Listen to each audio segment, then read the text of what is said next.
ပြည်တော်ကံမဲနေရာမှာတော့မြန်မာသင်းရဲ့အဓိကအခွင့်အရေးကစားသမား2ဦးလို့ဆိုရမယ်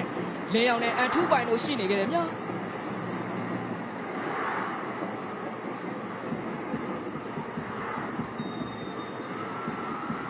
အန်ထူးပိုင်ပြန်ပေးတော့အဲ့ဒါကြားတယ်ကောင်းတိုင်းပြီကိုရီနာကိုရီစီရဲ့ကျွန်တော်ပြောခဲ့လို့ပဲကဲရေကုန်စရာအပြည့်နဲ့မြန်မာကစားသမားတွေအတွက်တကယ်ကိုပဲအတက်စရာတခုဖြစ်နေကြရတယ်ဖြစ်ပါတယ်လုံးပြေအကောင်းဆုံးပုံစံနဲ့အတူ19နှစ်ကြာဝေးကွာနေတဲ့အာရှခီးကိုခရီးဆက်ဖို့အတွက်အတော်လေးယုံကြည်မှုပြင်းထန်နေတဲ့ပုံရိပ်မှာတော့ရှိနေခဲ့တာဖြစ်ပါတယ်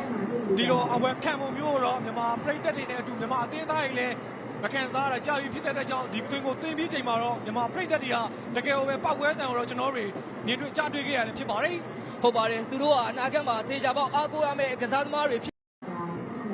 တောင်ကမော်ဒီကပေးတော့တယ်မာတင်ပဲအန်ထူပိုင်လက်ကမ်းပြီကိုဗီနာမာတင်ပွဲတော့အကောင်းဆုံးတကြောပြန်ပြီးတော့ဥဆောင်လိုက်ပြီဖြစ်ပါတယ်ဒီနေ့မှာထပ်တူအောင်ပွဲခံဖို့အတွက်ထပ်တူပျော်ရွှင်ဖို့အတွက်သူ့နာကွင်းတဲ့အထိအင်တိုင်းအားတိုင်းရောက်ရှိနေတဲ့ပြည်သက်တွေအတွက်ဒီနေ့မှာအမောပြေအတွင်းကိုတော့ထပ်ပြီးတော့မြင်တွေ့ခဲ့ရပြီဖြစ်ပါတယ်အောင်ချနိုင်တဲ့အသင်းဖြစ်လေရက်တီနေခဲ့ရဖြစ်လို့ဒီနေ့ပွဲစဉ်မှာတော့စီးရီးယားအသင်းကိုဥဆောင်ကိုတွေ့ယူပြီးတော့ထပ်မံအကောင်းဆုံးပုံစံနဲ့ပဲဥဆောင်သွားနိုင်ခဲ့ပြီဖြစ်ပါတယ်